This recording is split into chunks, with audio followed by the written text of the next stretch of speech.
Hi there, Sandy here. Welcome to another jewelry making video at keepsakecrafts.net. Today I have for you another pair of earrings, my favorite type, long dangly ones. This is a fantastic sort of design for raiding your stash and seeing different ways you can put things together. So this design started because I had a whole bunch of these fringe beads for an upcoming class project, and I wondered what else I could do with them. Now the reason these are called fringe beads, it's not a particular brand, it's just a style.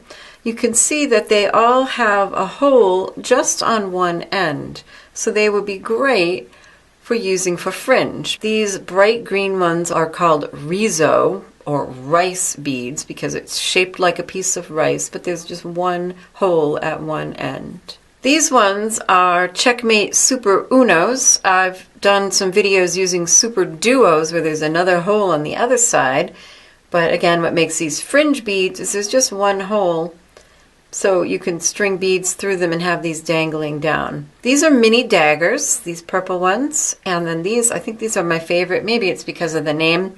These are called dragon scale. But like I said, I had purchased quite a few of these for a project, and I knew I wouldn't be using all of them. So I wanted to see what else I could do. So I raided my stash, and I found this chain. And this is chain you can buy at your craft store. It comes just like this with the charms, in this case feather charms dangling from it. You'll find it sometimes with starfish or seashells or all kinds of different things.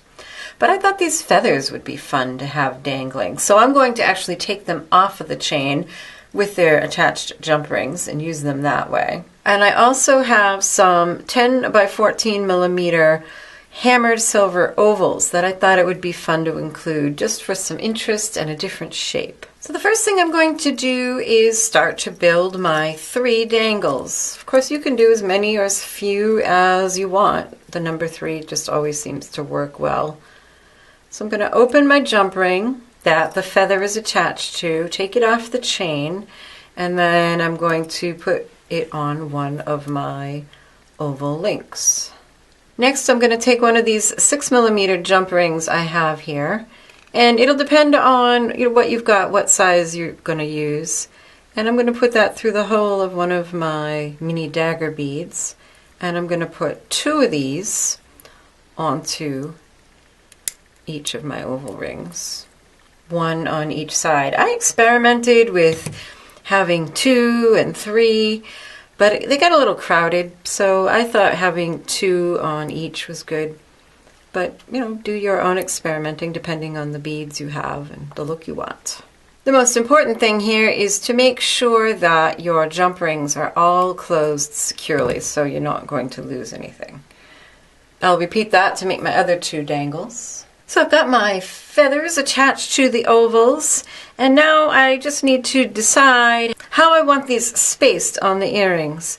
So I kind of just laid them out and decided, well, I think maybe one like that and one like that.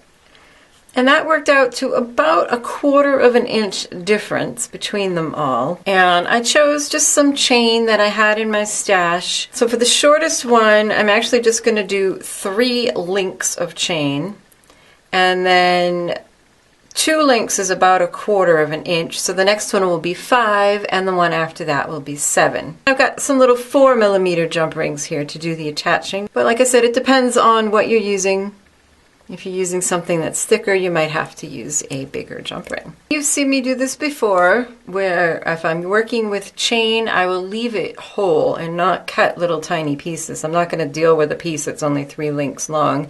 That will make me nuts. So I got my jump ring opened, I popped on my chain, I'm going to put on my oval, and then close up the jump ring.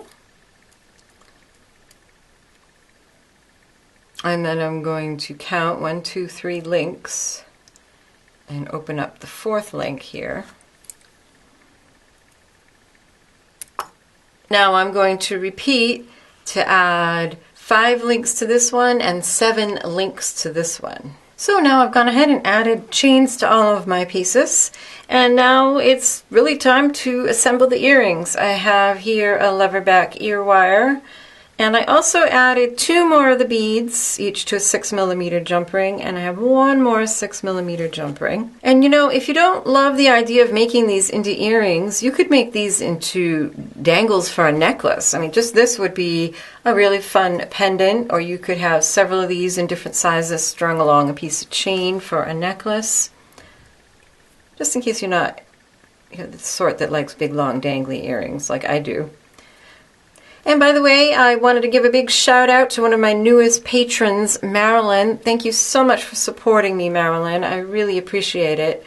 And you know, if you've been inspired by or benefited from these videos, I hope that you'll consider becoming a patron. You know, you get the satisfaction of keeping these tutorials coming for everybody, and you get great rewards, like a chance to win some of my creations and sneak peeks and bonus videos and such.